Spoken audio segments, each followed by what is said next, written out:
Forgotten Roman Omens, a journey through ancient superstitions.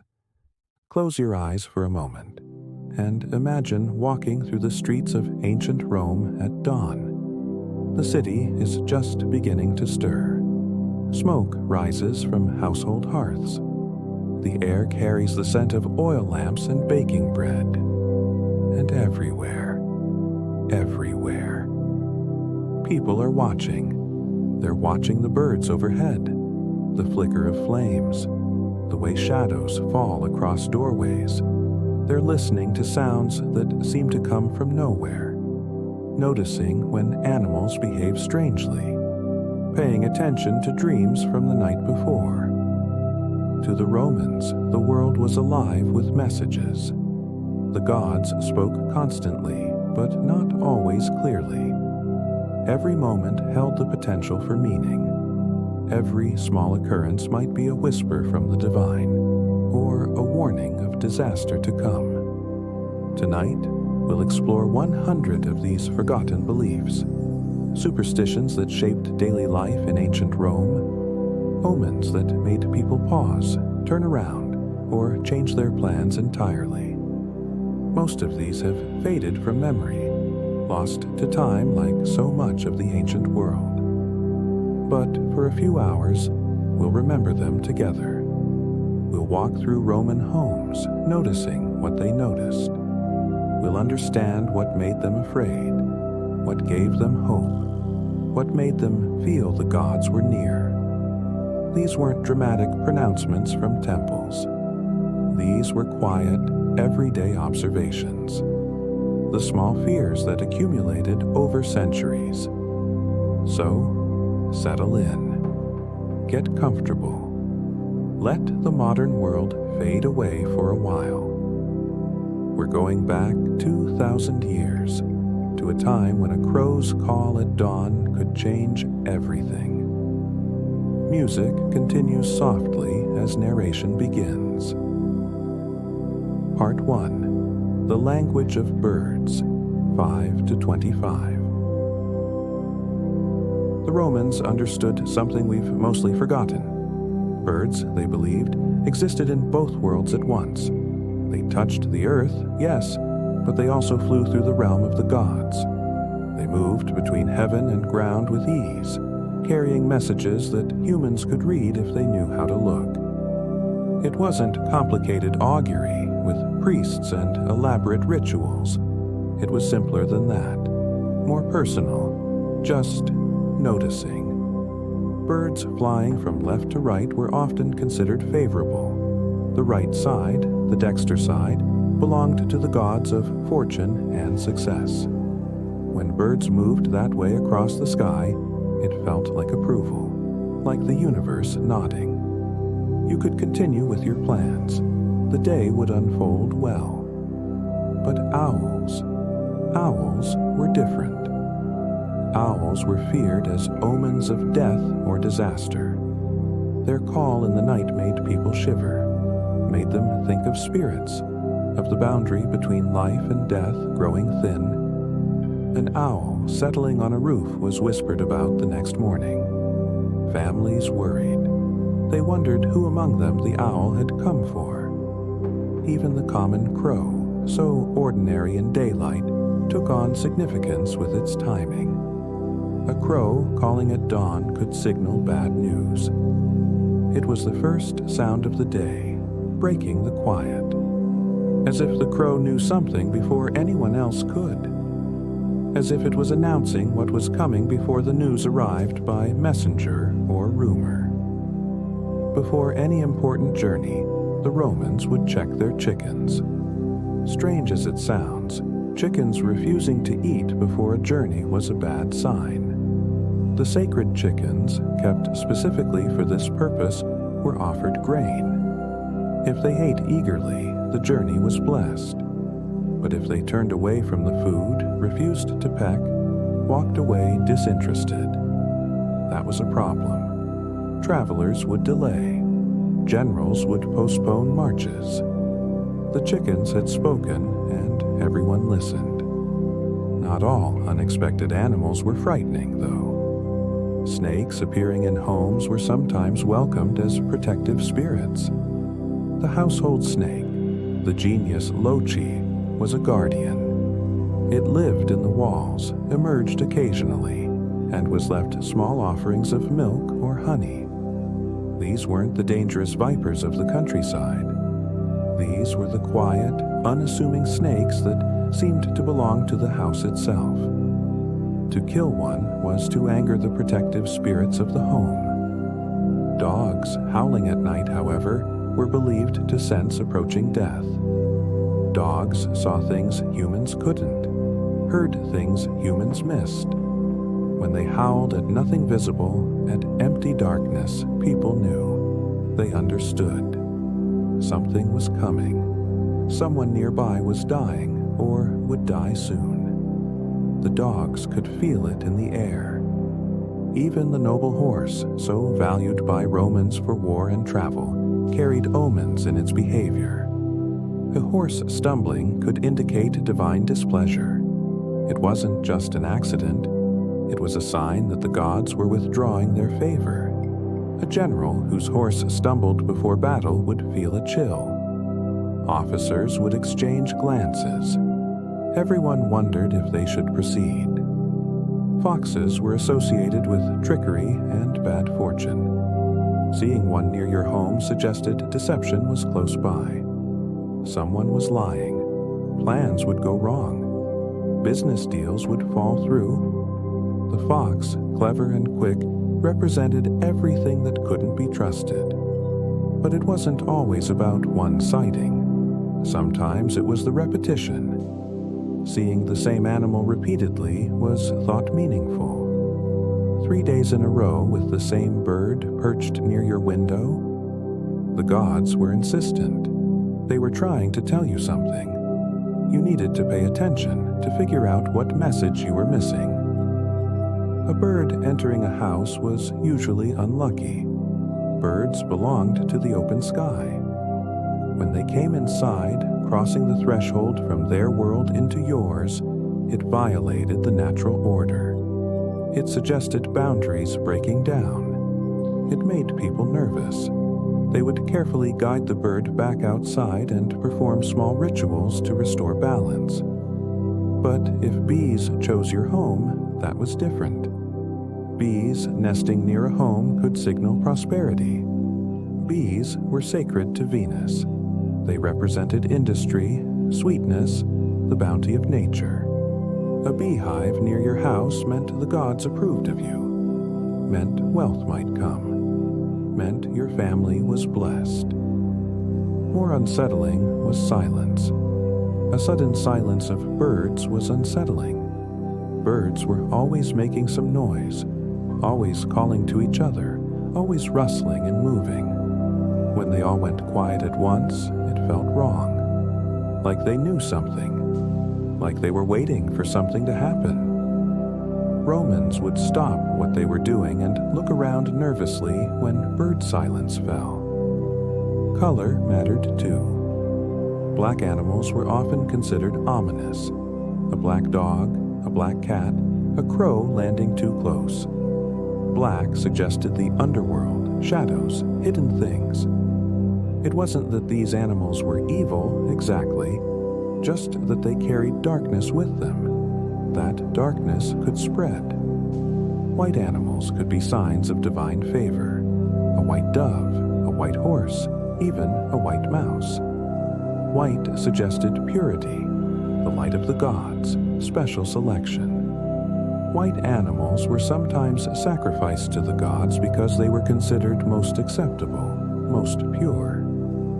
And then there were the sounds that shouldn't happen. A rooster crowing at the wrong hour was troubling. Roosters announced the dawn. That was their purpose. When they crowed at midnight, or midday, or sunset, something was off.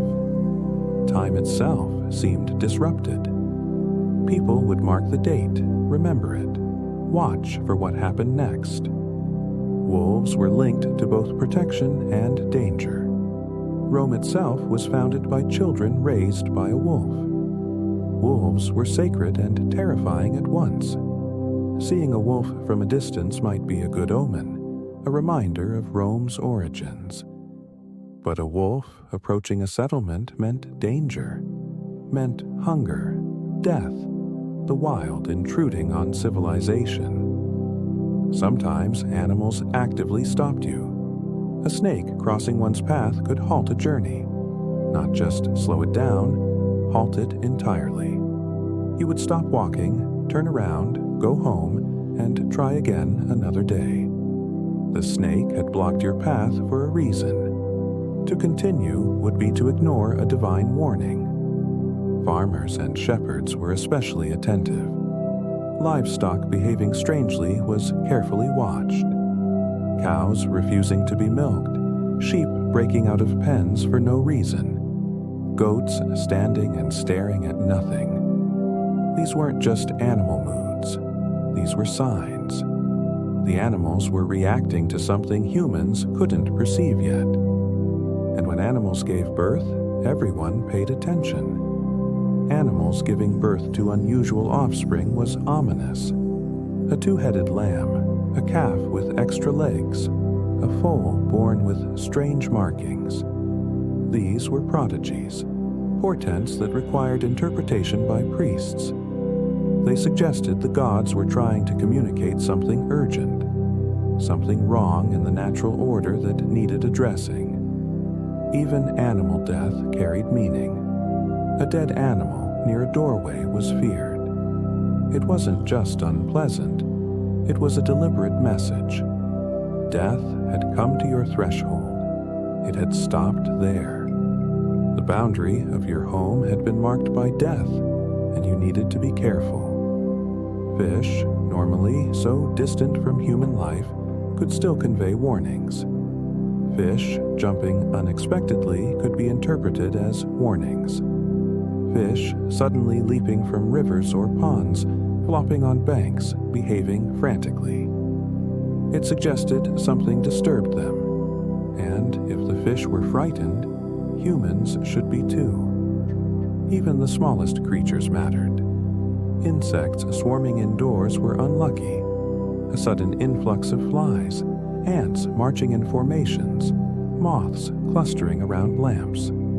It suggested decay, disturbance, boundaries failing. It meant something in the house was wrong, spiritually if not physically. But not all small creatures were bad omens. A lizard appearing suddenly was sometimes lucky. Lizards were sacred to Mercury, the messenger god. A lizard darting across your path could mean messages were coming. News would arrive. Change was approaching, but in a manageable way. There were moments when animals seemed to perceive more than they should. Animals staring intently were thought to see spirits. A dog staring at an empty corner for minutes. A horse refusing to enter a room, ears back, looking at something that wasn't there. The animals could see the invisible world. They were reacting to spirits, to presences humans were blind to. And before storms, everyone watched the animals. Animal behavior before storms was divinely significant. Not because the animals predicted weather, that was mundane, but because storms were the gods expressing displeasure. The animals sensed divine mood. Cattle lying down, birds flying low, insects hiding. These weren't just reactions to air pressure. They were reactions to the gods preparing to speak through thunder and lightning. The Romans lived in a world where animals were messengers, guardians, and warnings. Where paying attention to creatures around you wasn't superstition, it was survival. If the world outside was full of omens, the home was even more so. The Roman household was never truly empty. It was inhabited by family, yes, but also by the lairs and penates, the household gods, by the genius of the place itself, by memories of ancestors, by spirits that attached themselves to walls and corners. The house itself could speak if you knew how to listen. Fire was the center of it all. The hearth was sacred, the heart of the home, never allowed to go cold. And a lamp going out suddenly was a bad omen. Not just inconvenient, ominous. Lamps were tended carefully, filled with oil, kept burning. When one went out for no reason, with oil still remaining, with no wind to explain it, people worried. The light had been extinguished by something unseen. Darkness had claimed a small victory. Smoke, too, carried messages. Smoke blowing downward suggested trouble ahead. Smoke should rise. That's its nature. When it fell instead, curling down from the hearth or the lamp, hanging heavy in the room, it meant the natural order was inverted. It meant bad luck was descending on the household. Even the structure of the house spoke. Cracks appearing in walls could be ominous, not the normal settling that any building experiences. Sudden cracks appearing overnight, running in strange directions. Cracks suggested the house was under stress, that the spirits were disturbed, that something was breaking down, visible in the physical world, but rooted in the spiritual one. Daily life was full of small signs. Bread falling upside down was unlucky. Bread was sacred, a gift of Ceres, the goddess of grain. To drop it and have it land upside down was disrespectful to the goddess. You would pick it up, kiss it, maybe whisper a quick apology. You would watch yourself more carefully for the rest of the day. Knives dropped during meals were ill omens. Knives were associated with Mars, with violence, with cutting and separation. A knife falling from your hand during a peaceful meal suggested violence was near. Quarrels were coming. Someone would be hurt, if not physically, then emotionally. Salt, precious and sacred, had its own rules. Spilled salt required ritual correction. You couldn't just wipe it up. You had to throw a pinch over your left shoulder, the side of misfortune, to blind any evil spirits attracted by the spill. Salt was used in sacrifices, in purification. Wasting it was serious. Sometimes the house acted on its own. A door opening by itself caused fear. Doors were thresholds, boundaries between inside and outside, between safety and the world. When a door opened without human touch, without wind, something from outside was entering, or something from inside was trying to leave. Either way, the boundary had been violated. The hearth, that central fire, was watched constantly. Hearth fires were closely watched for signs, the way the flames moved, their color, their height, their steadiness. Uneven flames suggested unrest. If the fire flickered when it shouldn't, if it roared suddenly without extra fuel, if it dimmed for no reason, these were messages. The household gods were trying to communicate. Some families tried to read the fire's messages more directly. Ash patterns were sometimes interpreted. The way ash fell, the shapes it made, whether it scattered or clumped. It was a kind of divination, but informal. Not performed by priests, just by watchful household members who needed guidance. Objects falling without cause were suspicious. A cup tumbling from a shelf that wasn't shaking. A tool falling from a nail. A decorative item suddenly on the floor. These weren't accidents. They were poltergeist activity, though Romans wouldn't have called it that. They were spirits making themselves known, disturbing the physical world to get attention. Everyone knew the fear of a mirror breaking carried misfortune. Mirrors showed your reflection, your image, a kind of second self. When a mirror broke, it suggested your self was fragmenting. Your identity was under threat. 7 years of bad luck. That specific number came later, but the fear of broken mirrors was very Roman. The household gods couldn't be ignored. Household shrines were never neglected. Every day, small offerings were left. Wine, grain, honey, incense. The lairs and penates required acknowledgement. They protected the house, but only if properly honored. And forgotten offerings angered household spirits. Miss too many days of offerings, and strange things would start happening. Objects would go missing. Food would spoil too quickly. Family members would argue more. The spirits were withdrawing their protection. Sometimes the messages were subtle. Dust settling unusually was noted. Dust in patterns. Dust that seemed to form shapes. Dust that accumulated in places it shouldn't. Dust was the remnant of life, the slow decay of everything. Its patterns suggested hidden meanings. More direct were the sounds. Strange noises at night were attributed to spirits. Creaking that didn't match footsteps. Tapping with no source.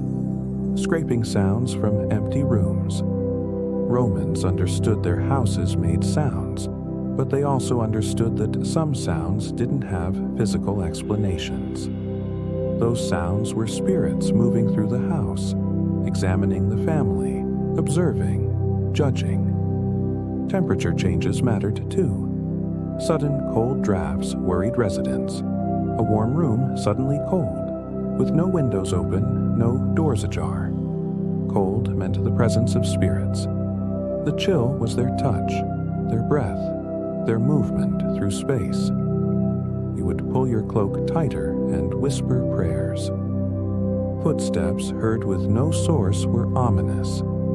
The clear sound of someone walking when you knew you were alone. Walking that stopped when you called out. Walking that resumed when you relaxed. These were the spirits of the dead, family members who hadn't left. Strangers who had died in the house generations ago. They were still there, still pacing, still living their ghostly routines. Light and shadow played tricks. Shadows behaving oddly caused unease.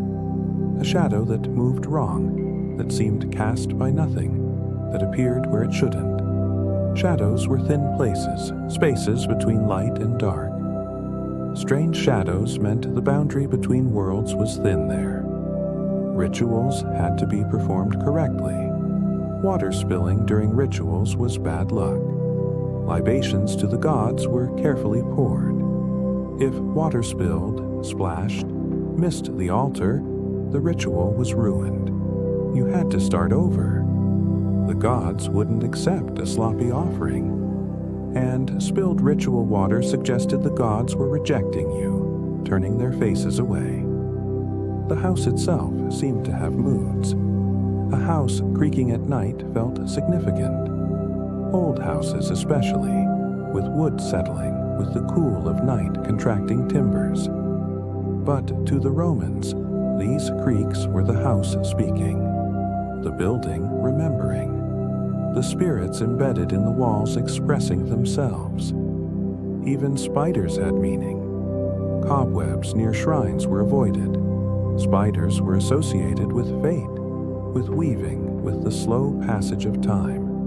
But cobwebs on sacred objects meant neglect, meant the gods were being ignored. The webs had to be carefully removed, the shrines cleaned, offerings renewed. Birds nesting in roofs worried families. Birds in the open air were one thing. Birds choosing to nest in your roof, making your home their home, was different. It suggested the boundary between wild and domestic was breaking down. It meant the house was being claimed by nature, by wildness, by forces the family couldn't fully control. Even visitors carried omens. A guest tripping upon entry was unlucky. The threshold was sacred, protected by its own god, Cardea. Tripping when crossing it meant the gods disapproved of this visit. It meant trouble would come from this person, or they brought trouble with them unknowingly. And always the lamps. Lamps flickering during the prayers were concerning. You were trying to communicate with the gods, and the light was unstable. The gods weren't listening, or they were present but displeased. The flickering suggested divine attention, but also divine agitation. You would pause, steady yourself, begin the prayer again more carefully. The Roman home was never just shelter. It was a spiritual space filled with presences, responsive to ritual and neglect, always watching the family that lived within its walls.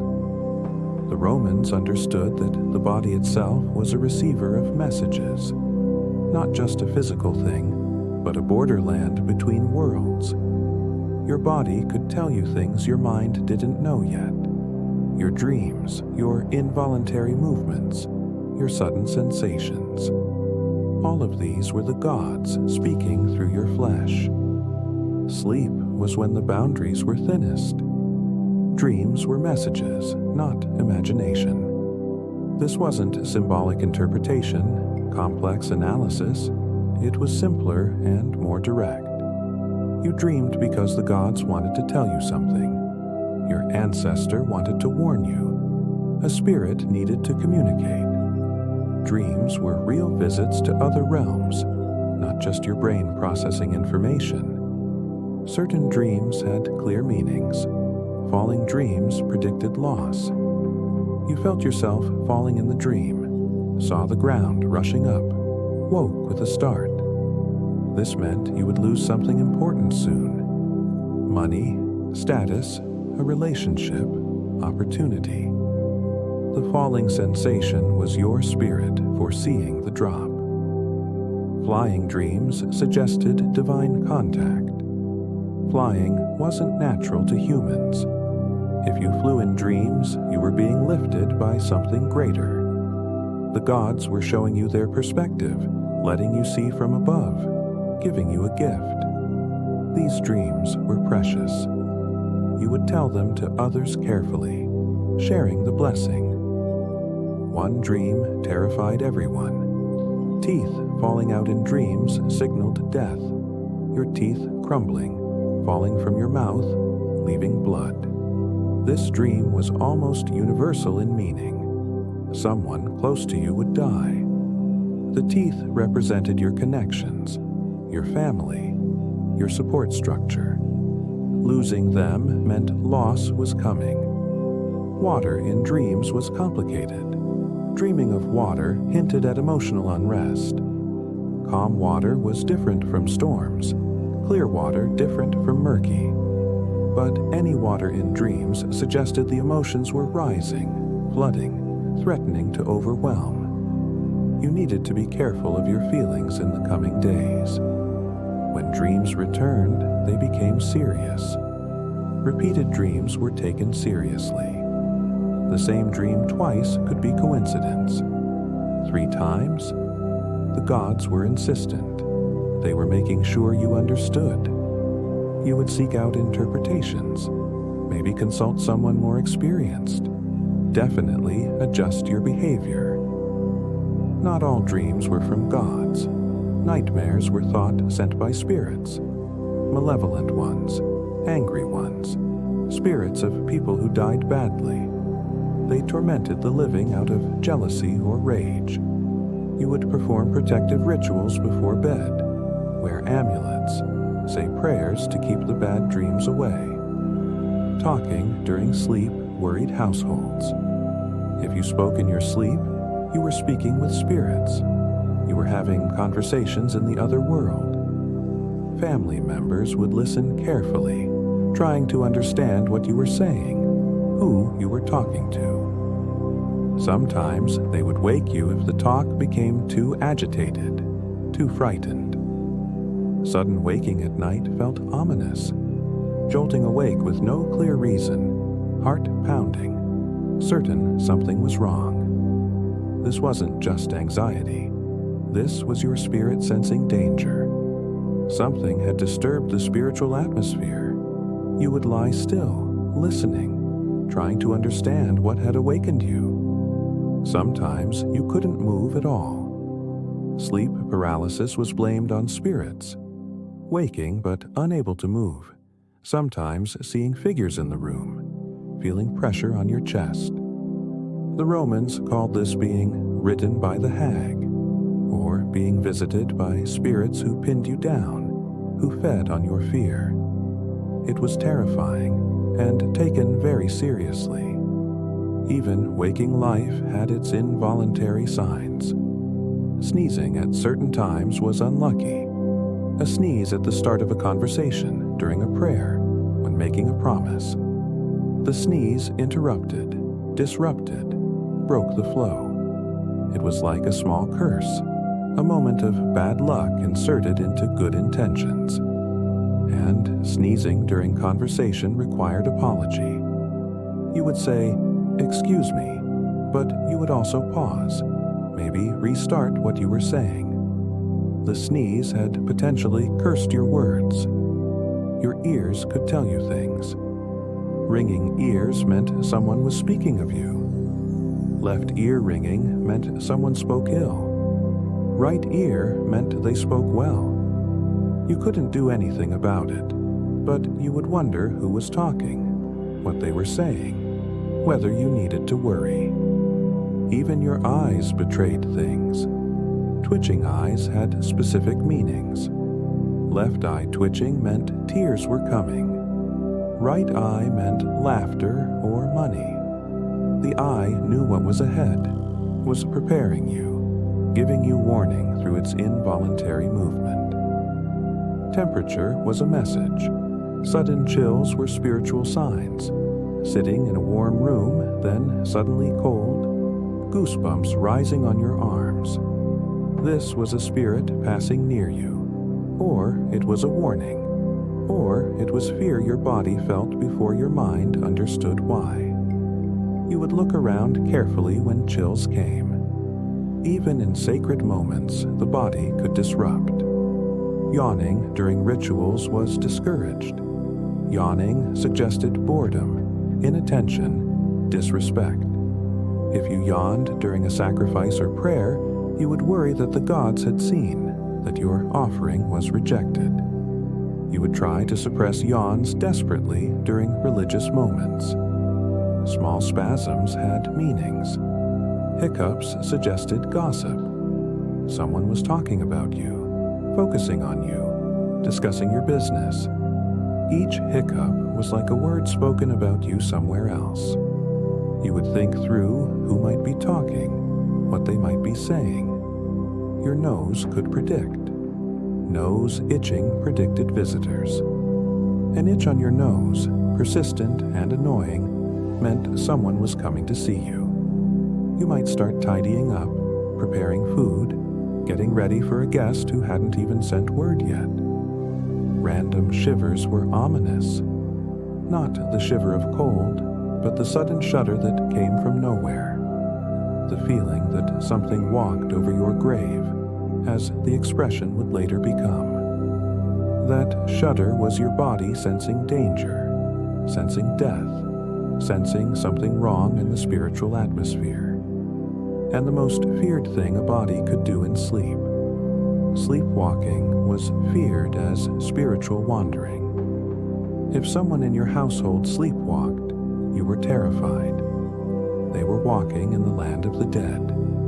Their spirit had left their body, was traveling elsewhere, and the body was trying to follow. You would gently guide them back to bed, never wake them suddenly. That could trap the spirit away from the body, and watch them carefully for days afterward. The body knew things. The body sensed things. The body was wiser than the mind, more connected to the spiritual world, unable to lie or hide what it perceived. The Romans listened to their bodies with an attention we've mostly lost. Beyond the home, beyond the body, the wider world was full of signs. Every interaction, every movement through public space, every word spoken aloud carried potential meaning. The Romans moved through their city, reading the world like a text, looking for messages in everyday occurrences. Sacred space was especially sensitive. Tripping on temple steps was unlucky. You were approaching the gods, and your body failed you. Your foot caught, you stumbled, maybe fell. This suggested the gods didn't want you there, or you were in spiritual discord, or you were carrying some uncleanliness that made you unworthy. You would pause, say a prayer, sometimes turn around and come back another day. Language itself had power. Words spoken accidentally were powerful. You meant to say one thing and another word came out. This wasn't a mistake, it was prophecy. Your tongue had spoken truth your mind didn't know. People would fall silent when someone misspoke significantly, everyone wondering what the accidental words meant. Names were especially dangerous. Saying certain names at night was avoided. The names of the dead, names of gods associated with the underworld, names of people who had angered the gods. Speaking a name called that entity's attention. At night, when spirits roamed, you didn't want to attract wrong attention. Every movement had meaning. Crossing thresholds required care. The threshold was sacred to Cardea. You didn't step on it, you stepped over it. You crossed with your right foot first if possible. You paused before entering a new space, acknowledging the transition from one realm to another. Even getting dressed mattered. Left shoes put on first were unlucky. The left side was sinister, the side of misfortune. You always started with your right shoe, your right side, the Dexter side. If you forgot and started with the left, the whole day felt wrong. You might even remove both shoes and start over. Money carried messages. Coins dropped were interpreted. How they fell, how they sounded when they hit the ground, whether they rolled or stayed still. Coins had the emperor's face. Dropping one was like dropping the emperor, dropping Rome itself. The way the coin behaved when dropped told you about your relationship with fortune. Chance meetings weren't chance. Meeting someone unexpectedly could be ominous. Running into someone when you weren't expecting to see them, especially someone associated with bad memories or bad luck. This wasn't coincidence. The gods had arranged the meeting. You needed to pay attention to what happened next. In religious contexts, everything mattered more. Silence during rituals was essential. You didn't cough, didn't shuffle your feet, didn't whisper to your neighbor. The silence created space for the gods to act. Any sound disrupted that space, ruined the ritual, offended the gods. Priests would stop and start over if someone made noise at the wrong moment. Even good sounds could be wrong. Laughter at the wrong time was feared. Laughing during a sacrifice, during a funeral, during a serious religious moment. Laughter was sacred to certain gods, but offensive to others. Inappropriate laughter suggested the laugher was possessed by spirits, was mad, or was deliberately insulting the gods. Nature responded to human actions. Sudden winds during events were signs, a wedding beginning, and suddenly strong winds. A speech starting and the wind picking up. Wind was the breath of gods, their voice, their presence. Sudden wind meant the gods were paying attention, were reacting, were expressing opinion about what was happening. Thunder was already ominous, but thunder without rain worried people. Thunder should bring rain. That was the natural order. Thunder alone, dry thunder, meant the gods were angry but holding back their full displeasure. Or it meant something was breaking down in the natural world. It felt wrong in a way that was hard to articulate. Sound could be uncanny. Echoes were associated with spirits. your voice coming back to you from walls or mountains. The echo was spirits mocking you, repeating your words, throwing them back.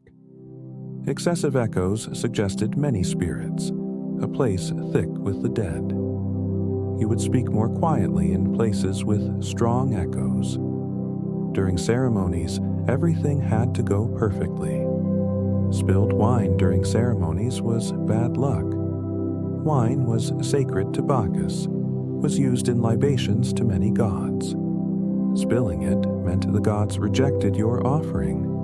It meant your hand was unsteady, your spirit uncertain. The ceremony would have to be performed again, perfectly this time. Breaking things was always serious. Broken pottery was ominous. Pottery breaking during a ceremony, during a meal, even just breaking while moving it around. The crack, the shatter, was like a crack in the world. It suggested fracture, separation, things falling apart. When sacred objects broke, it was worse. Statues damaged naturally were feared. Not vandalism, but statues cracking, fingers breaking off, paint peeling in strange ways. These statues housed divine presence. Damage to them suggested the gods were leaving, withdrawing, or expressing anger. Few things caused more fear than astronomical anomalies. Sudden darkness at midday caused panic. Eclipses were terrifying. The sun, source of life and light, being devoured by shadow. People would bang pots, shout, make noise to scare away whatever was eating the sun. Even after understanding the mechanics, the fear remained. Darkness at noon violated the fundamental order of the world. Dreams had to be kept private. Dreams shared publicly lost power.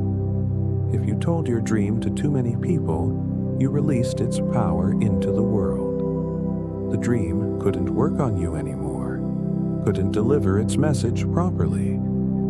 Prophetic dreams especially had to be kept secret until their meaning became clear. Names continued to matter. Names were avoided on unlucky days. Certain days of the year were nefasti, unlucky days when courts didn't meet and business wasn't conducted. On these days, you didn't speak the names of important people, didn't invoke gods unnecessarily, kept your words simple and direct. The calendar itself held danger. Certain days were considered cursed, days when Rome had suffered defeats, days when disasters had occurred, days when religious laws said the gods were absent or angry. On these days, you stayed home if possible, didn't start anything new, waited for the day to pass. Mistakes had meaning. Repeating mistakes suggested fate. If you made the same mistake twice, it was chance. 3 times, fate was involved. You were meant to make this mistake. The gods were teaching you something through repetition, were showing you a pattern, were directing you down a particular path. Public speaking was full of dangers. Mistakes during speeches were ominous. You were speaking to the Senate, to the people, in court, and you stumbled over words, forgot your place, said the wrong thing. This wasn't just embarrassing. It suggested the gods didn't want you to succeed. Your words had been cursed. Your argument would fail. Even finding money had rules. Coins found heads down were unlucky. The emperor's face should look up at the sky, at the gods. A coin face down was like the emperor bowing, Rome in submission. You would flip it over before picking it up, or sometimes leave it entirely. Mysterious signs appeared. Footprints appearing mysteriously caused fear. Footprints in dust or mud where no one had walked. Prints that appeared overnight. Prints that led nowhere.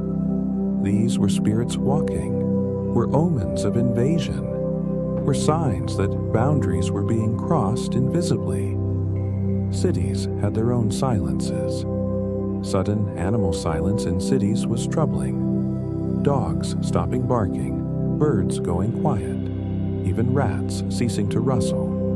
Urban animals made constant noise. When they all went silent at once, something was deeply wrong. Earthquakes, invasion, divine wrath, something the animals knew before humans. And sometimes sounds came from nowhere. Laughter heard with no source was feared. Laughter floating through streets, echoing in empty rooms, heard by multiple people at once. This was spirits mocking the living, or it was madness spreading, or it was a very bad omen of disaster. Numbers held power. Repeating numbers were noticed, seeing the same number repeatedly in different contexts throughout the day. 3 crows, 3 coins, the third hour 3 days in a row. The repetition meant something. The number had significance. You would try to interpret it, would watch for what happened next. Prayer had to be perfect.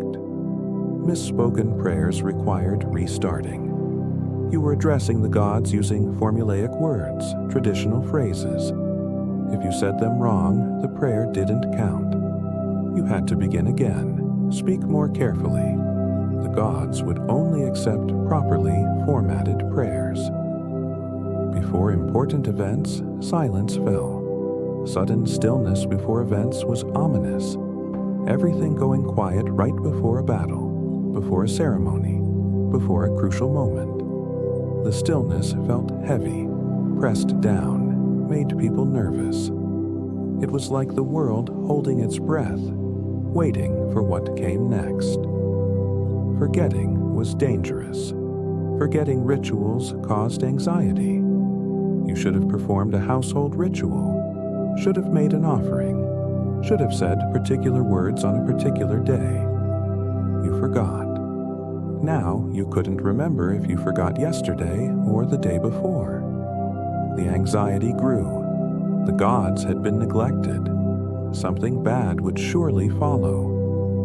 The Romans lived in a world where every public moment mattered, where the city itself watched you, where your words and movements were constantly being read for meaning by invisible judges. Time itself carried omens. The Romans didn't just watch birds and flames and falling objects. They watched the year turning, the seasons changing, the agricultural cycle unfolding. Every part of the year had its own signs, its own dangers, its own messages from the gods. Spring was a time of watching. The first flowers blooming early meant a harsh summer ahead. Flowers bloomed when they should, when the gods ordained. Early blooming suggested impatience in nature, disorder in the seasons. The heat would come too soon and stay too long. If winter lasted longer than expected, people worried. Extended cold meant the gods were withholding their blessing. The earth was locked, frozen, unable to wake. Farmers would watch nervously, wondering if planting time would ever come. The first thunder of spring was carefully noted. Thunder too early in the season suggested conflict ahead. The sky was fighting with itself, winter and spring battling. That conflict would spread to human affairs. Arguments, disputes, maybe even war. When birds returned from their winter migration, people counted them. Fewer birds than usual meant famine was possible. The birds knew things. They sensed what the land would provide. If they stayed away, if fewer returned, the earth wouldn't support them. Wouldn't support humans either. Rain patterns told stories. Too much rain in spring meant disease. The ground became muddy, puddles formed, water stagnated. Disease bred in standing water, in dampness, in places that couldn't dry. People would start getting sick before summer arrived. But too little rain was equally ominous. Drought in spring suggested the gods were angry at the whole community, not at one person, but at all of them. Something collective had angered the divine. They would search for what went wrong, what ritual had been neglected. Summer had its own warnings. Crops growing unevenly meant injustice in the community. The land reflected human behavior. If some plants flourished while others withered for no clear reason, it meant some people were prospering through unfair means. The imbalance in the fields reflected moral imbalance in society. Excessive heat suggested divine anger. Summer was supposed to be hot, but there were limits. When the heat became unbearable, when it killed livestock and made people ill, it meant the gods were expressing displeasure. Something had gone badly wrong. Locusts appearing in small numbers were manageable, but large swarms were seen as divine punishment. The locusts ate everything, devoured the harvest, left devastation. This wasn't random. This was directed. The gods had sent the locusts to teach a lesson about greed, about taking too much, about forgetting to give offerings. Strange clouds were watched carefully. Clouds that formed unusual shapes. Clouds that moved against the wind. Clouds that appeared in clear skies. These were the gods making themselves visible, showing their presence, sometimes showing their faces. Lightning striking in summer had different meanings depending on where it hit. Lightning striking a field meant that field was blessed or cursed depending on what happened next. If the field flourished afterward, it was blessed. If it withered, cursed. Lightning striking a building was always serious. That building had attracted divine attention for some reason. Autumn brought its own concerns. Early frost meant a hard winter was coming. The cold was arriving before its time, eager, aggressive. It would be a winter that killed, that made people hungry, that tested survival. If fruit fell from trees too early, it was a bad sign. Fruit should ripen fully, should be picked at the right time. Fruit falling prematurely meant the trees were rejecting their own produce. Nature was in discord with itself. The harvest itself was full of omens. Finding odd-shaped vegetables was significant. A carrot that looked like a person, a squash that resembled an animal, grain that grew in strange patterns. These were messages. The earth was trying to communicate through the shape of what it produced. The first wine of the season was tasted carefully. If it was too bitter, the year had been bitter. If too sweet, perhaps too much sweetness lay ahead, which could mean complacency, softness, vulnerability. Wine should be balanced, and balanced wine meant a balanced year to come. Nuts falling early from trees suggested preparation was needed. The trees knew winter would be severe. They were dropping their nuts early so they could prepare. Humans should do the same. Store more food, gather more wood, prepare for hardship.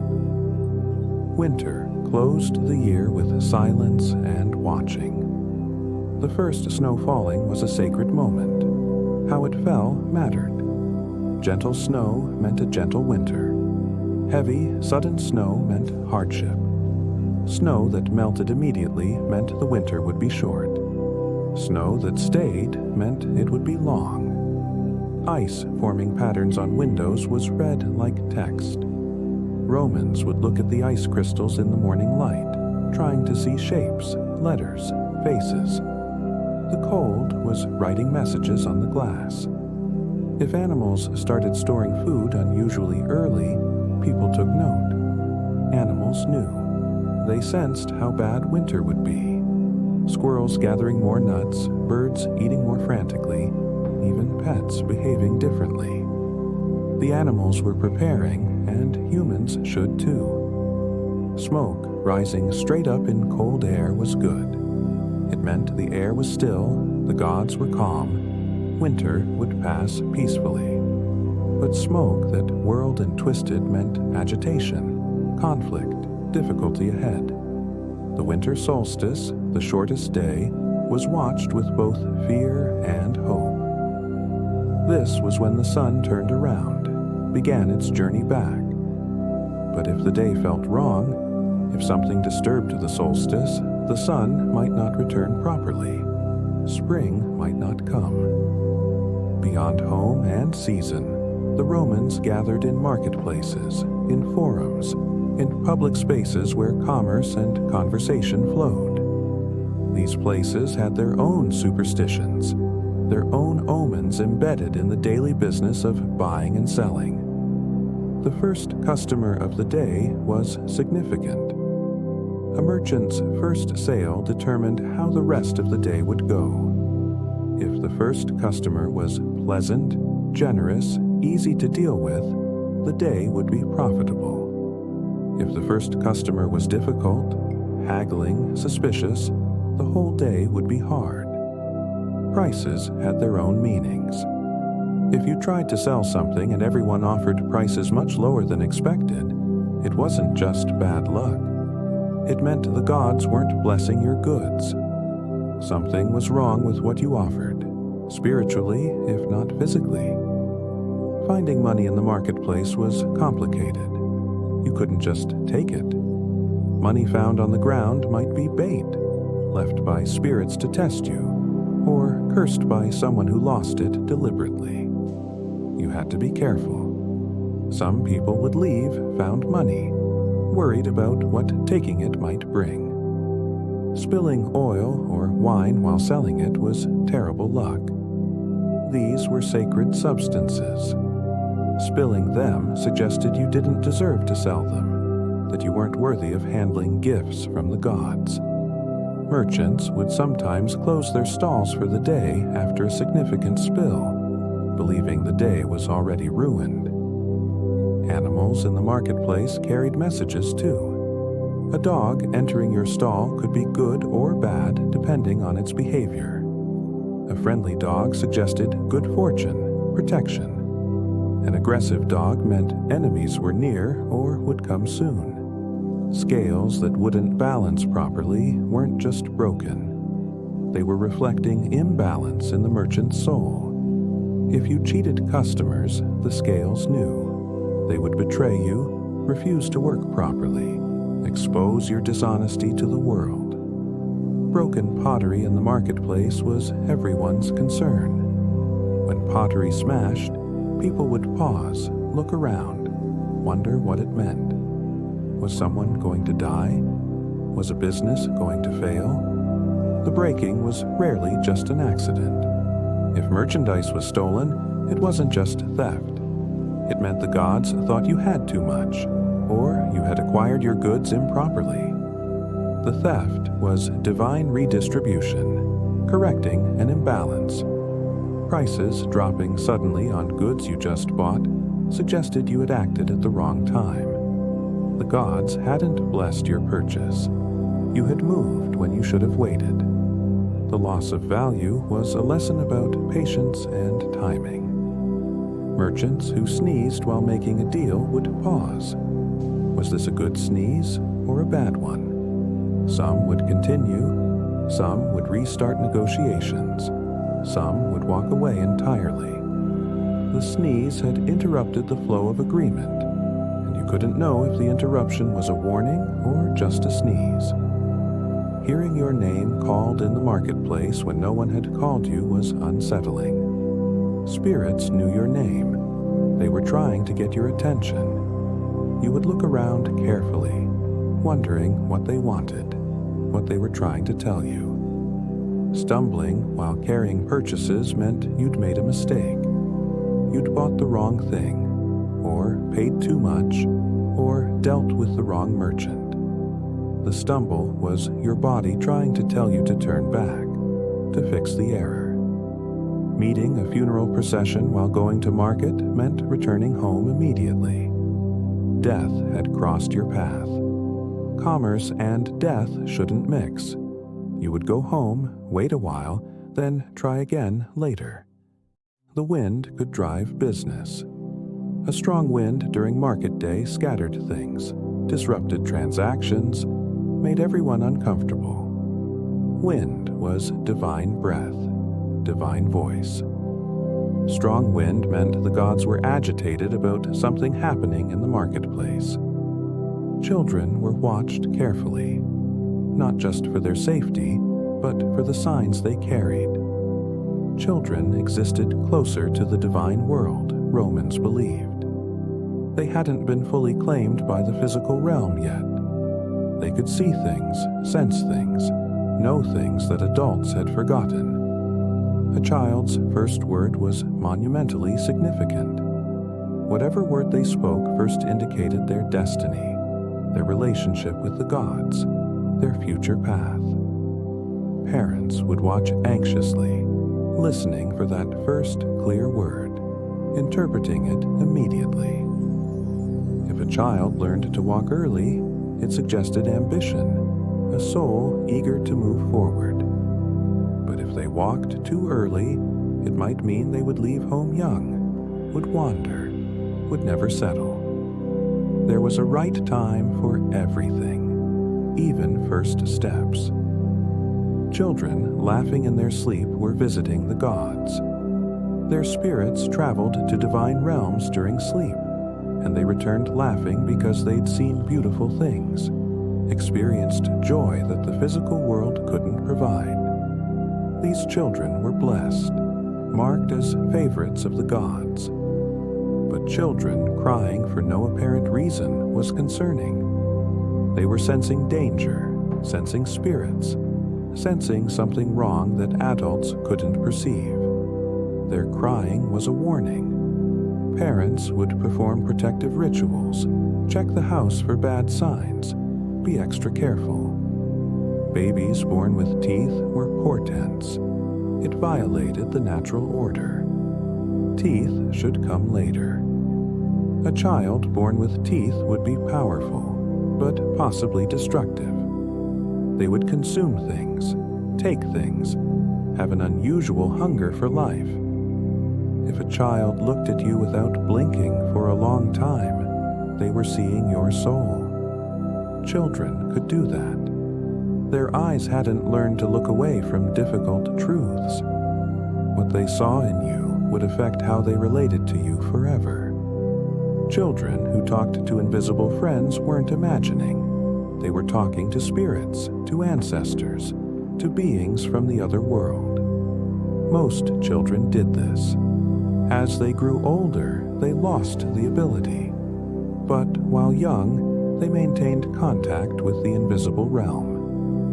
A child refusing to enter a room suggested something wrong with that room. Children sensed spiritual pollution, lingering bad energy, places where something terrible had happened.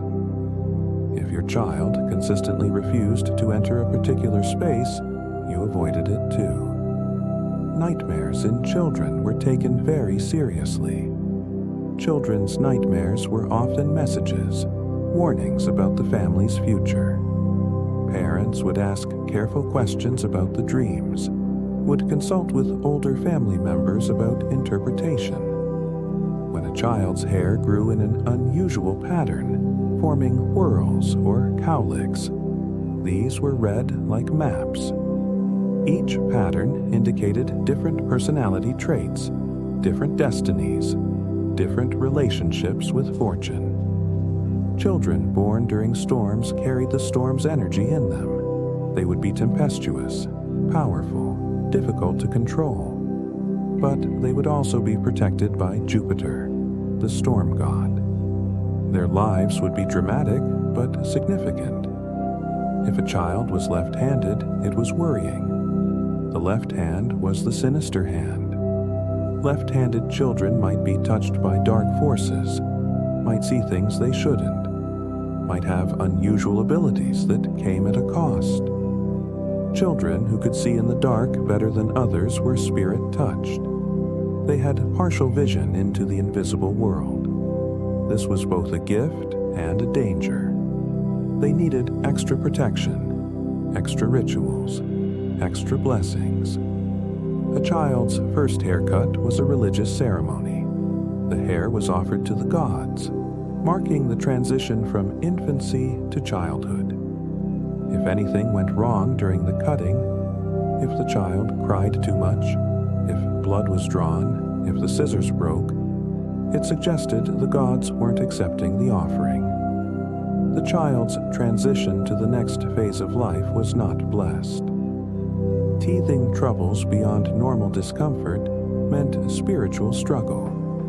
The child's body was fighting to grow, but something was resisting. Protective amulets were common during teething. Prayers were said. Offerings were made. Children who could predict small things, when someone would arrive home, when it would rain, were prophetic. They hadn't yet learned to doubt their intuition. They knew things naturally that adults had to work to discern. If a child was unusually beautiful, parents worried as much as they celebrated. Excessive beauty attracted attention, including attention from gods and spirits. The child needed protection from the evil eye, from jealousy, from those who might covet or curse them. Children who spoke late weren't necessarily slow. Sometimes they were listening more carefully than others. They were taking in the world, learning deeply before contributing their own voice. These children often became wise, thoughtful adults. Weddings and funerals were the great thresholds of Roman life. Moments when the boundary between worlds grew thin, when the gods paid especially close attention, when every detail mattered enormously. A wedding day's weather told the marriage's story. Rain on a wedding day was actually good. It meant fertility, abundance, the blessing of the gods. But a wedding during storms, with thunder and lightning, was more concerning. The gods were expressing themselves powerfully. The marriage would be dramatic, full of conflict and passion. The bride, stumbling on her way to the ceremony, was a terrible omen. She was moving from her father's household to her husband's. This was a sacred transition. Stumbling suggested the gods opposed the marriage, or that the bride herself was uncertain, or that the path ahead would be difficult. If the wedding torch went out during the ceremony, many believed the marriage would be brief. The flame represented the couple's life together. Its extinguishing suggested death would come early for one of them. Birds appearing during wedding ceremonies were carefully interpreted. Doves were wonderful, sacred to Venus, representing love and harmony. But crows or owls during a wedding were disastrous.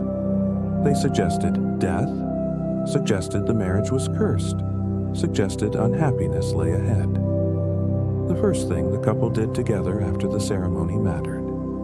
If they laughed, the marriage would be joyful. If they argued, even playfully, it set a tone. If they remained silent, the marriage might lack communication. Breaking anything during a wedding celebration was ominous. The breaking represented fracture in the marriage to come. Special care was taken with dishes, with ceremonial objects, with anything fragile. If either partner forgot their vows, even slightly, it suggested divine interference. The gods were literally taking the words away, suggesting this marriage shouldn't be spoken into existence. The wedding night had its own omens. If the marriage bed broke or made unusual noises, people whispered about it. The bed was where the marriage would be consummated, where children would be conceived. Problems with the bed suggested problems with fertility, with intimacy, with the physical foundation of the marriage. Gifts given to the couple were examined for omens. A gift that broke before the wedding was terrible. Withdraw it, don't give it, or risk cursing the couple. A gift that the couple immediately lost or damaged suggested they weren't ready for marriage, weren't responsible enough for this commitment. Funerals were even more laden with superstition.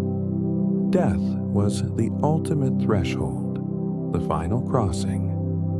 Everything had to be done exactly right, or the spirit wouldn't rest, wouldn't find its way, would linger and cause problems for the living. The dying person's last words were prophecy. Whatever they said in their final moments carried special weight. If they spoke of love, the family would be harmonious.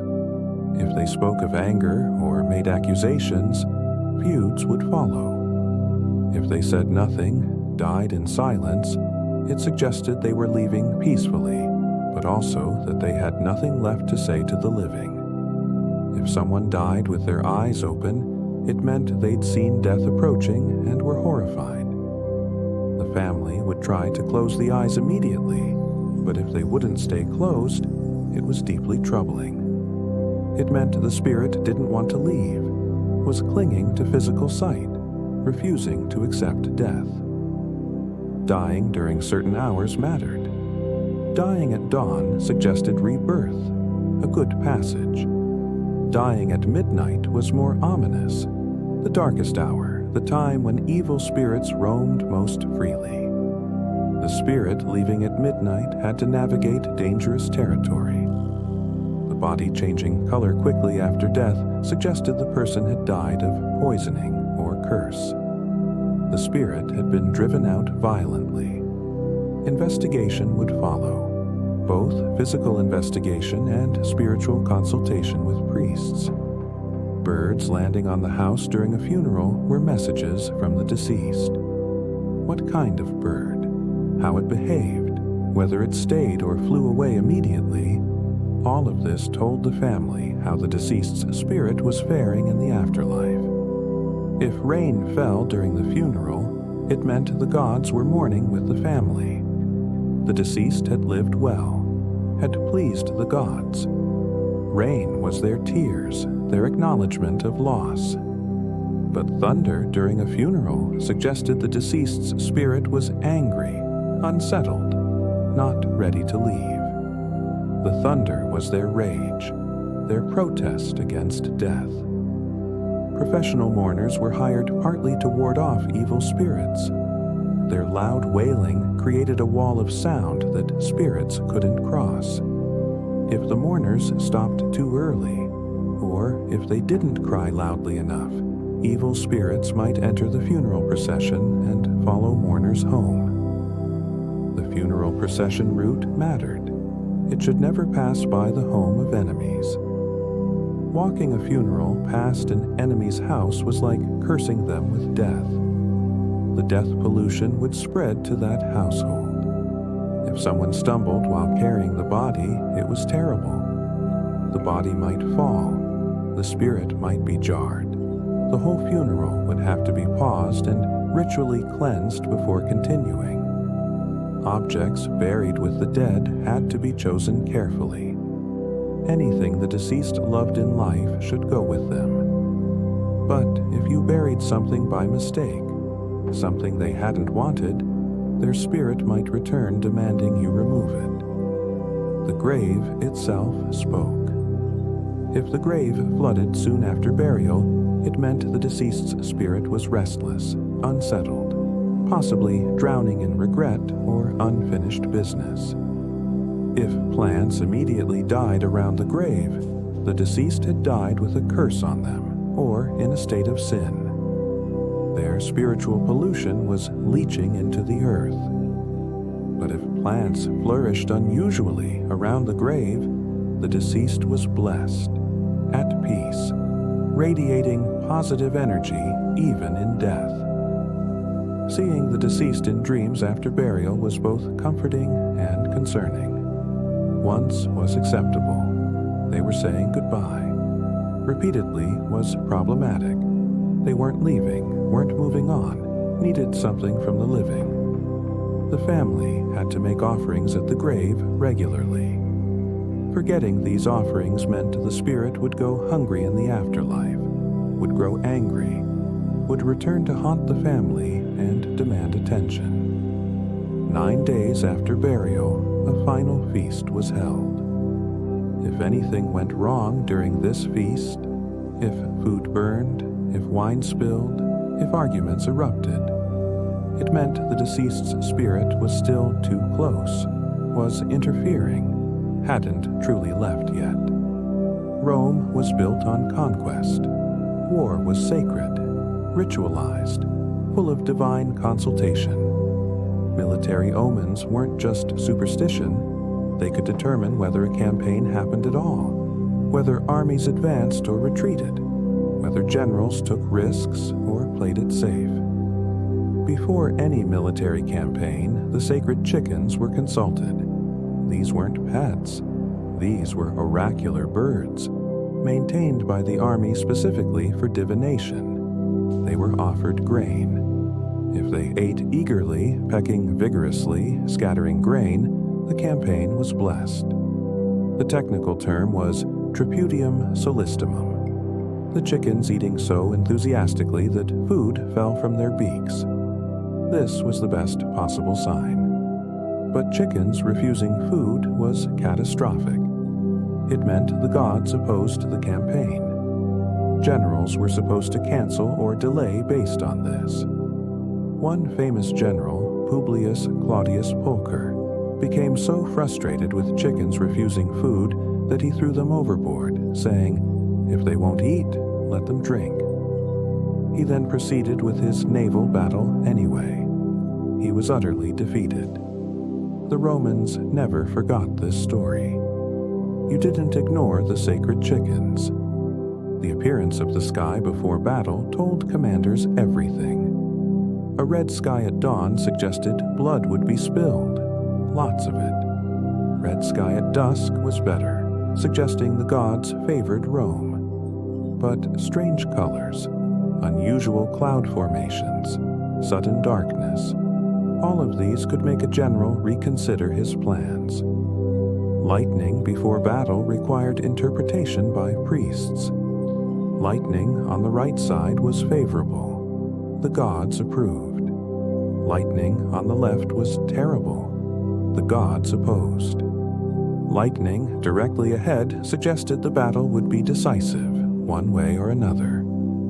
Lightning behind suggested retreat was wise. Eagles were especially significant for Roman armies. The eagle was Rome's sacred bird, carried on standards by every legion. An eagle flying over the army before battle meant Jupiter himself was present, watching, protecting. But an eagle flying away from the army suggested divine abandonment. Soldiers would grow fearful, morale would drop, some would refuse to fight. If the eagle standard was dropped during battle, it was catastrophic. The standard bearer would die protecting it if necessary. The eagle couldn't touch the ground. It represented Rome itself, Jupiter's blessing. A fallen eagle meant Rome was falling. Retrieving fallen eagle standards became missions in themselves, sometimes years later. Soldiers had their own personal omens.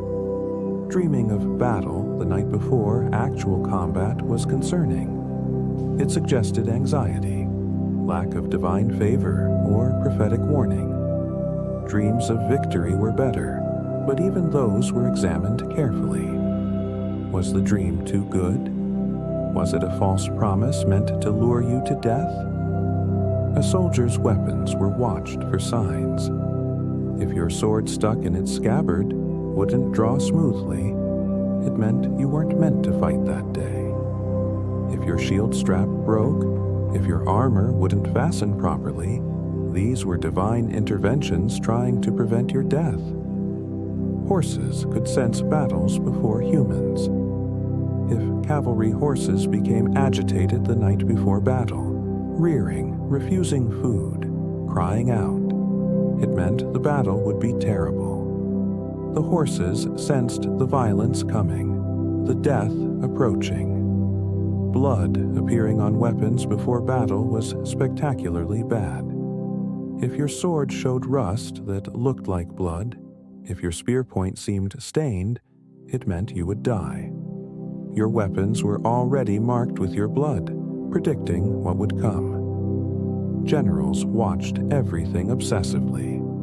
A general tripping while addressing his troops suggested he would fall in battle. A general's voice failing during a speech meant the gods were silencing him, removing his authority. The condition of the standard before battle mattered enormously.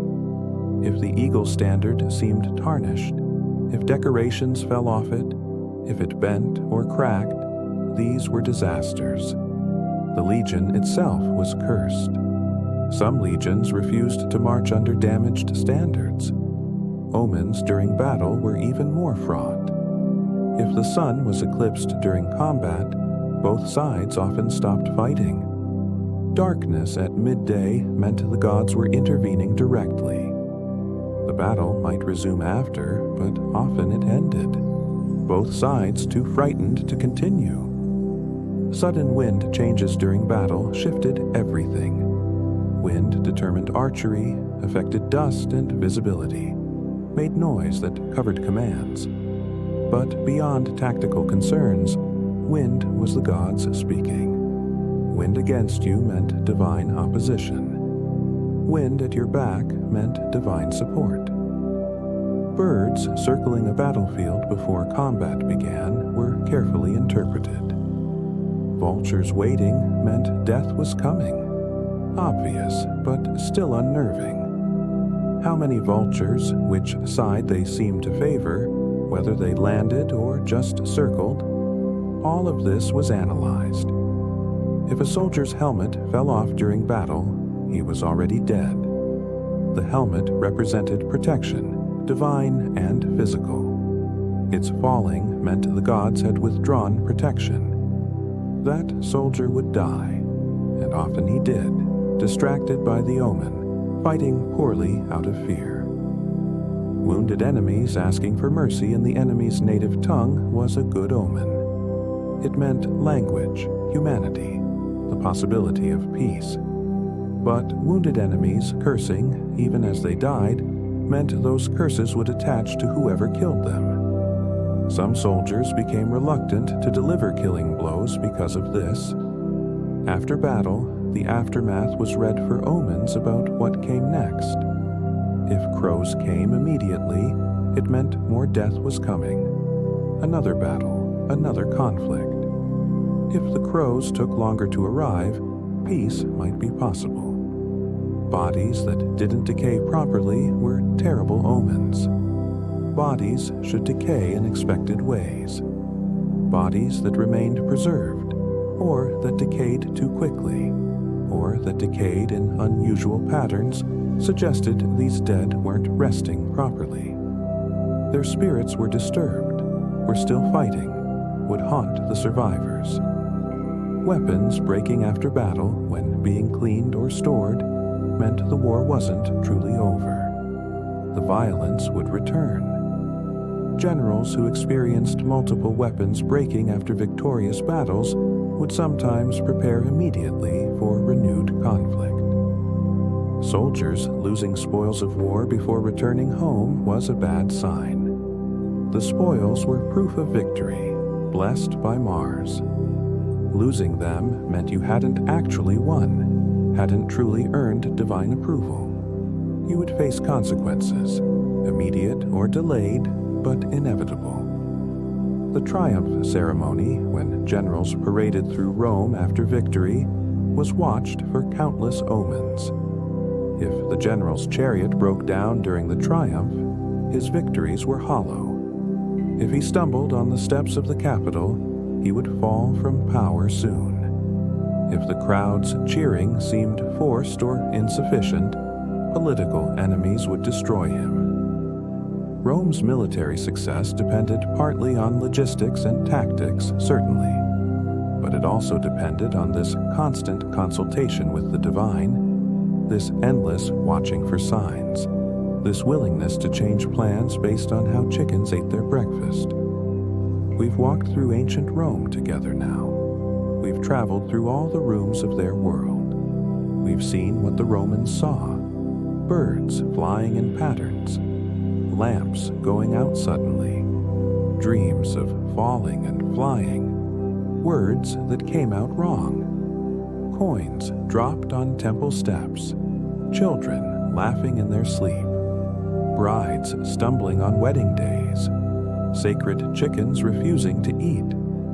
Many omens were feared quietly and forgotten quickly. That's the truth of it, the humble truth beneath all the watching and wondering. Most of these signs didn't lead to disaster. The owl called, and everyone survived the night.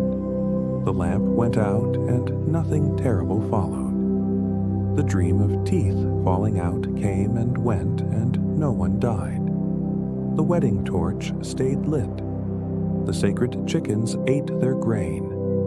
The battle was won. Most omens turned out to be just moments. Fears that accumulated and dispersed like smoke. Shadows that seemed significant in the darkness but proved to be nothing in the light. But here's what's fascinating. The Romans couldn't know which omens mattered and which didn't. They couldn't tell the difference between a real warning and a false alarm. They had no way to filter the meaningful from the meaningless. So they watched everything, paid attention to everything, lived in a state of constant, quiet vigilance. It sounds exhausting, doesn't it? Looking for meaning in every bird, every flicker of flame, every twitch of your eye. Checking the sacred chickens before every decision. Interpreting your child's first word. Watching for patterns in smoke and ash. Never quite relaxing. Always wondering if the gods were speaking. But maybe it was also comforting in its way. Think about it. Nothing was random. Nothing was meaningless. Every moment was full of potential significance. The universe was paying attention to you, sending you messages, trying to guide you. You weren't alone. You were never alone. The gods, the spirits, your ancestors, the genius of your home, the lairs watching over your household. They were all there, all watching, all trying to help or warn. When the lamp went out, you didn't just think the oil ran out.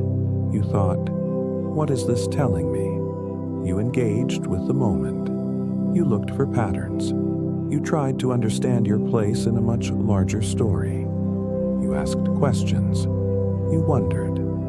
You participated in the universe's conversation. The Roman world was enchanted in a way ours often isn't. Their streets hummed with meaning.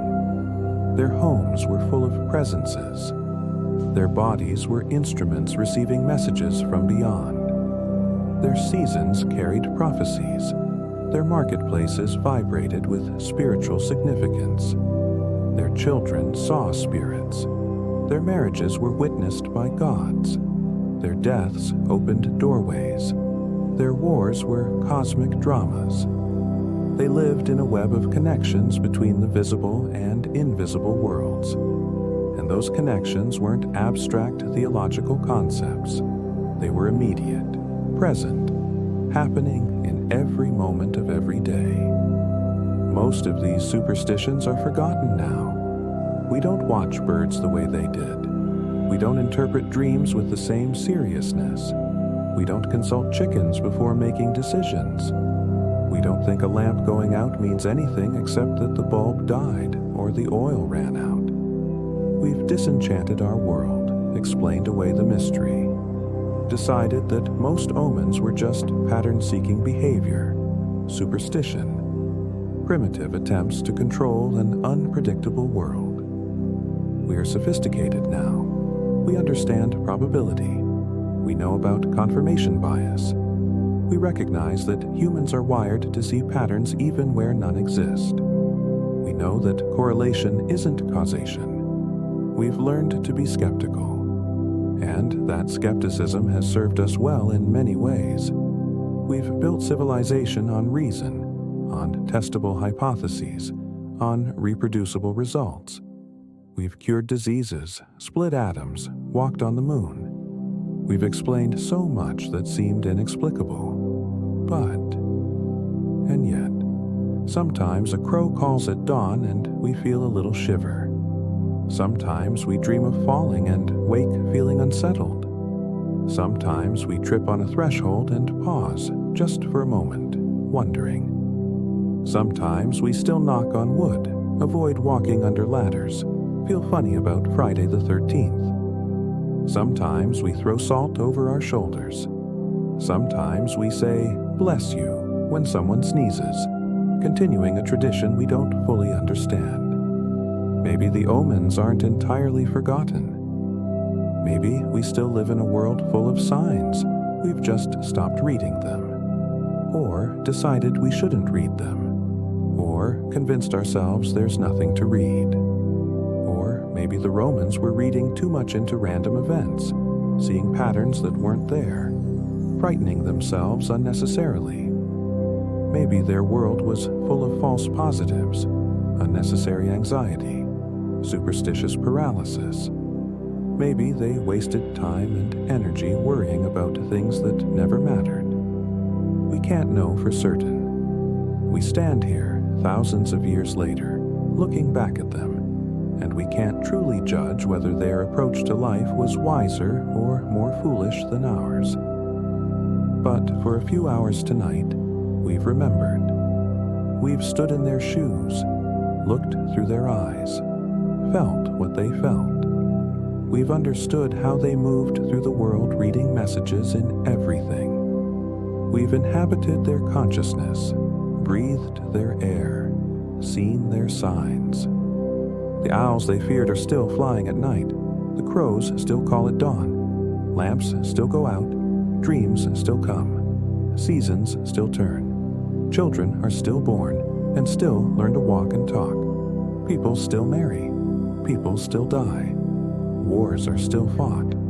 The world is still full of small moments that could mean something, or could mean nothing at all. The difference is in how we receive those moments. The Romans chose to believe they meant something. They chose to live in a world full of messages. They chose to pay attention. They chose to wonder. They chose engagement over dismissal. And perhaps that's what we can learn from them. Not to adopt their specific superstitions. Not to fear every sign. Not to see omens in everything. Not to consult sacred chickens before making decisions. Not to return to a pre-scientific worldview. But maybe to be more attentive, to notice more, to understand that the world is still strange and still full of things we don't completely understand, to be open to the possibility that not everything has been explained away, to remain curious, to stay humble, to acknowledge mystery. The household gods might be gone, but our homes still speak to us if we listen. Not literally, perhaps, but the creaking, the settling, the particular atmosphere of a place. These things are real. The augurs might be silent, but birds still fly in patterns across the sky, and those patterns are beautiful, whether they're divine messages or not. The prophetic dreams might be just brain activity, neural networks consolidating memories. But we still wake sometimes, knowing something we didn't know when we fell asleep. The Romans lived in a world more mysterious than ours, more frightening, yes, more uncertain, definitely, but also more alive, more responsive, more full of meaning, more participatory, more engaged. They noticed things we rush past. A bird entering a house, a lamp flickering during prayer, the first flower blooming, a child's laughter during sleep. They paused when we would keep walking, They wondered when we would shrug. That attention, that noticing, that wondering, maybe that's what we've really lost. Not the specific superstitions, but the habit of attention they represented. The practice of reading the world for messages. The assumption that everything might matter. The belief that the universe is speaking, even if we don't understand the language. We've gained much in our disenchantment. We've lost something too. The question is whether we can reclaim what was valuable without returning to what was limiting. Can we pay attention without being paralyzed by fear? Can we notice patterns without falling into superstition? Can we maintain wonder without abandoning reason? The Romans would probably tell us we're thinking about it wrong. Reason and wonder weren't opposites to them. Attention and superstition weren't the same thing. They had philosophers, mathematicians, engineers, architects. They built aqueducts and roads that still stand. They weren't primitives cowering before inexplicable forces. They were people trying to live well in an uncertain world, just like us. They simply had different tools, different frameworks, different ways of understanding uncertainty. When faced with the fundamental unknowability of what comes next, they chose to look for clues everywhere. They chose to believe the universe communicated. They chose to participate in that communication. They developed elaborate systems for reading the signs. We've chosen differently. We've chosen to measure, predict, calculate, control. We've chosen data over divination, statistics over sacrifice. We trust models and forecasts and probabilities. Both approaches are ways of managing the same fundamental human condition. We don't know what's coming. We can't see the future. We live in uncertainty, and uncertainty is deeply uncomfortable. The Romans tried to pierce that uncertainty by reading signs. We try to pierce it by gathering data. Neither approach really works. Both provide comfort. Both sometimes fail spectacularly. So tonight, as you drift off to sleep, maybe pay attention to your dreams. Not because they're prophecies, but because they're your mind speaking to you in a language it doesn't use during waking hours. Notice them. Remember them. Wonder what they might mean about your inner life, your hidden concerns, your unacknowledged hopes. Tomorrow morning, watch the birds. See which direction they fly. Listen to their calls. Notice if they go suddenly silent. Not because these are omens from gods, but because birds are beautiful, and their behavior is complex, and the world is richer when we pay attention to it. When you're home, watch how light moves through your space. See how the flame moves if you light a candle. Pay attention when things fall for no reason. Not because spirits pushed them, but because causation is sometimes subtle and you might learn something. Notice the sounds your house makes at night. Not because ghosts walk there, but because your home has a voice, a character, a presence worth acknowledging. When seasons change, notice what changes first. What blooms, what falls, what arrives, what departs. Not to predict the future, but to be present in the ongoing transformation of the world. Watch your children, if you have them, or any children in your life. Notice what they notice. Listen to what they say. Watch what makes them laugh and what makes them afraid. Not because they see spirits, but because they see freshly, before habit dulls perception.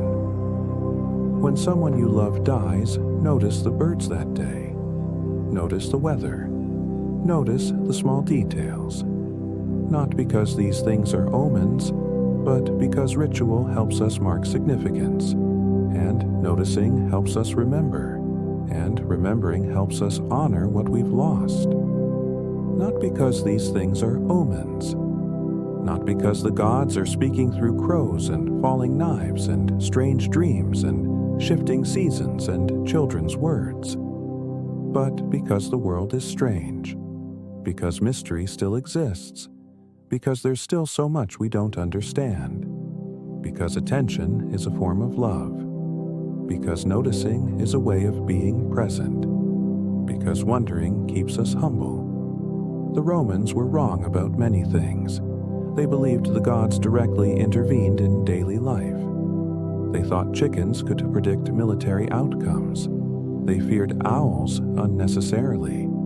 They read meaning into randomness. They lived with anxieties we've outgrown. But they were right about something important. The world deserves our attention. Every moment is unique. Every small occurrence is worth noticing.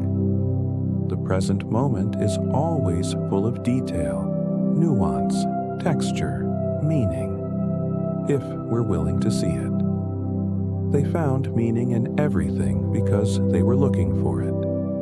And when you look for meaning, you often find it.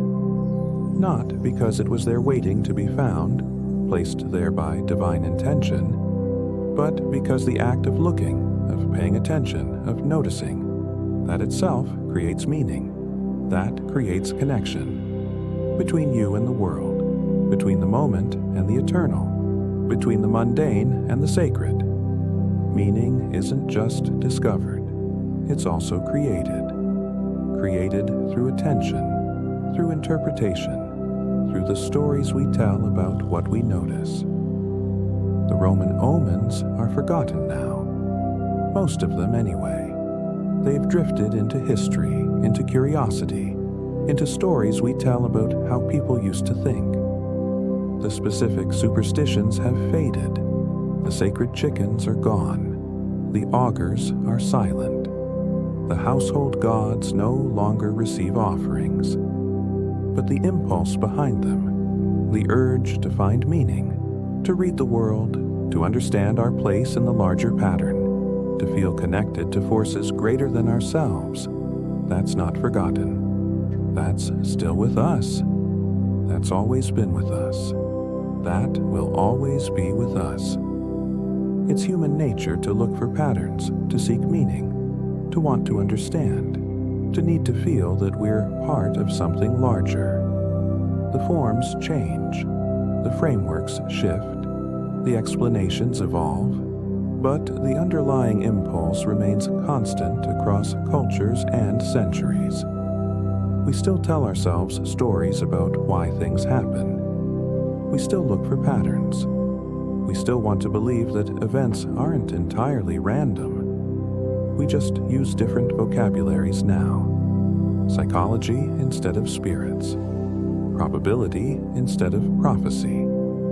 Causation instead of curses. But are we really so different? When something good happens after we've done something unusual, don't we sometimes repeat that unusual thing, just in case?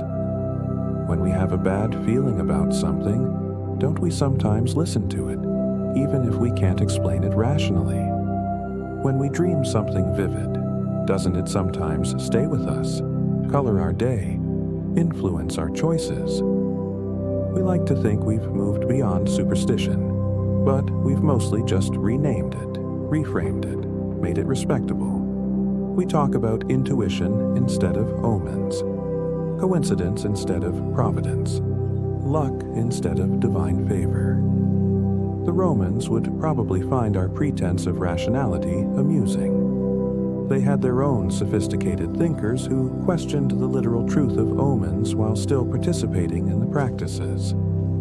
They understood that beliefs can be useful even if they're not literally true. That rituals create meaning even if gods aren't literally listening. That attention itself is valuable regardless of what it reveals.